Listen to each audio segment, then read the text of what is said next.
ሁሉ ጊዜ እንደምላቸው ማለት ነው በዚህ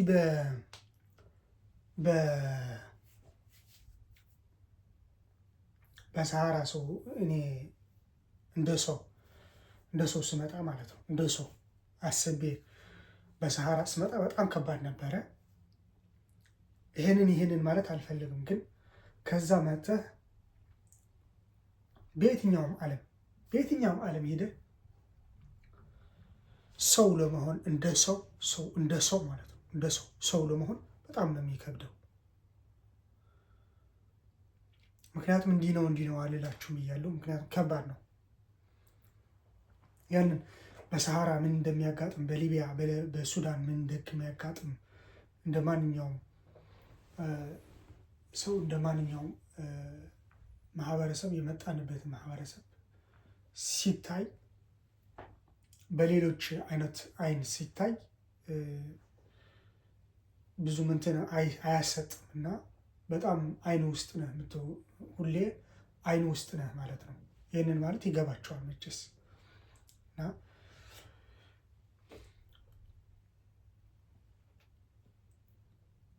በጣም ከባድ ነው።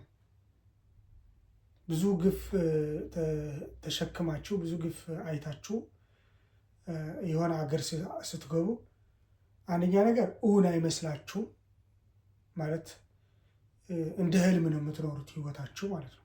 ኑሯችሁ እንደ ህልም ነው የምትኖሩ፣ ኑሮህን እንደ ህልም ነው የምትኖረው። ይህን ማለት ይገባችኋል። እንደ ህልም ማለት በቃ ዝም ብለህ በደመ ነፍሲ ነው የምትኖረው ማለት ነው። አድርግ እያልኩ ታደርጋለህ። ራሱ ይህንን ማድረግ አልችልም፣ ይህንን ማድረግ አልፈልግም አትልም። ይህንን እፈልጋለሁ፣ የምትፈልገውና የማትፈልገውን አታውቅም ማለት ነው። እና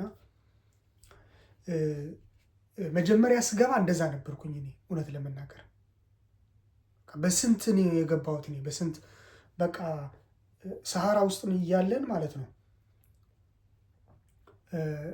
ሰው የራሱ ሃይማኖት ይጸልያል፣ ጸሎት አለ እዛ እና እንጸልይ ነበረ።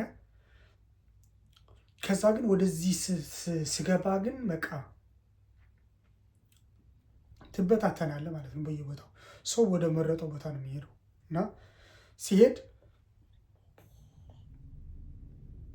እኔ መጀመሪያ የሄድኩት ወደ ዴንማርክ ነው እና ዴንማርክ በጣም ከባድ ነበረ። ዴንማርክ ውስጥ አያውቁም፣ ስደተኛ አያውቁም። ለመጀመሪያ ጊዜ ነው። እኛ አዲሶች ነን፣ እየገባን ነው። አዲስ ሰው እየገባባት ነው ዴንማርክ ማለት ነው።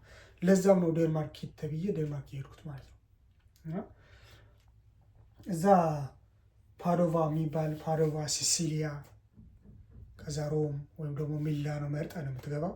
እዛ ስትገባ ሂድ ወደዚህ ሀገር ሂድ ብሎ ይነግሩሃል። ራሳቸው የሚልኩም አሉ፣ ገንዘብንም የሚቀበሉ ስትልክ ገንዘብ የሚልክልህ ሰው ካለ ቤተሰብ ካለ የሚቀበልልህ ማለት ነው። ሰው ያስፈልግሃል፣ ትኬት የሚቆርጥ ምናምን የሚያውቀው ቦታው ማለት ነው። እና ለዛም ይቆርጣሉ ማለት ነው። ለዛም ይቆርጣሉ።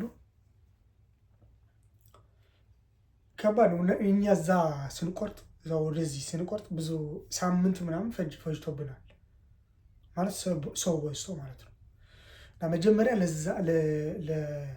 እኔ ራሱ በሰዎች ግፊት ነው እንጂ የቤተሰብ እንትንም ስለነበረኝ ሀሳቡ ለመቀበል ነው እንጂ እኔ ወደዛ ለመሄድ አላሰብኩም። ግን ወደዛ ዙሬ በዛ አድርጌ ወደ ካናዳ ወይም ደግሞ ወደ እንግሊዝ ለመግባት ነበረ ሀሳቤ። ከዛ በኋላ ሀሳቤ ቀየርኩ ማለት ነው። ግን ይህን ያሰብኩት ከዛ በኋላ ነው፣ ከተቀበልኩት በኋላ ወደ ዴንማርክ መሄድ ከተቀበልኩት በኋላ። ግን ከዛ በፊት ግን ወደ እንግሊዝ ነበረ መሄድ የፈለግኩት ዳይሬክትሊ ማለት ነው።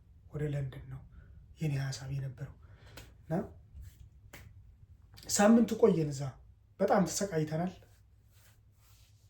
እዛ ይሰጡሃል ቤት ምናምን አለ አይደለ? ሆነ ቤት ሳይሆን የሆነ አብረህ የምታድረው የሚያግዙ አሉ። ብር ካለ በውጭ ትበላለህ፣ ብር ከሌለ ተሰልፈህ ትበላለህ ማለት ነው። በሰልፍ ነው የሚሰጡት ምግብ። ውጭ ነው የምታድረው፣ ውጭ ነው ሁሉ ነገር። ይህን የሚሆነው ግን እስከ ብር እስከሚዘጋጅልህ ቲኬት እስከሚቆረጥ ድረስ ነው። ለዛ የሚሆነው ማለት ነው። የኢታሊ ኑሮ በጣም አስከፊ ነው። እውነት ለመናገር ሰው ኢታሊ አይኑር፣ ስራ የለም። የእነሱ ደግሞ ትሬት አያደርጉም ማለት ነው። ማንኛውም ስደተኛ ትሬት አያደርጉም። በራስህ ነው። ብር ካለ እዛ መኖር ትችላለህ፣ ግን ብዙም እንትን አይደለም። እዛ የሚኖሩት አብዛኞቻቸው ብር የሌላቸው ወደ ሌላ ቦታ መጓዝ የሚፈሩ የሰው እንትን ያፈዘዛቸው ናቸው፣ የፈዘዙ ናቸው። ኤኒዌይ እዛ የሚኖሩት ለምን ፈልገው እዛ የሚኖሩትም አሉ፣ ግን አብዛኛው ነው የሚላችሁ ከሌላ ሀገር የመጡ ከአፍሪካ የመጡ ምናምን ከሌሎች ሀገሮች የመጡ ማለት ነው። ብር የሌላቸው ምናምን ነው እንጂ ወደ እንግሊዝ ወደ ተለያዩ ሀገሮች ወደ ጀርመን ምናምን መሄድ ይፈልጋሉ፣ ግን የሚያነቃቃቸው ወይም ደግሞ የሚያደፋፍራቸው ሰው የለም። ወይም ደግሞ አንዳንዶች ደግሞ ተታለው ባዩት ነገር በምግብና በልብስ ስለሚሰጥ እንደዛ ነፍ ነው አለ። ልብስ ምናምን እንደፈለግክ ነው ኢታሊ ውስጥ ልብስ ምናምን ይሄ ጫማ ምናምን በዛ እንትን ልትል ትችላለህ። ያንን ነገር ሊስብህ ይችላል፣ ግን አይጠቅምህም። ለኑሮ ግን አይጠቅምህም። ለራስህ ኖሮ ግን አይጠቅምህም። መጨረሻ ላይ ጎዳና ላይ ነው የምትወጣው። ግን ሰዎች የሚያግዛቸው ሰው አግኝቶ ምናምን ስራ አግኝቶ ምናምን እዛ የሚቆዩም አሉ፣ ግን ብዙም እንትን አይደለም። አእምሮህ አያርፍም። ወዲያውኑ መጥተህ እዛ ልጥፍ ብለህ አትቀርም። ያንን ነገር ደግሞ እንትን አይመችህም። እንዴት እነዚህ ሁሉም ሰው አለ የሚያልፍ ነዋ። እዛ ቁጭ ብለህ ሁሉም ሰው ያልፋል እና አእምሮህ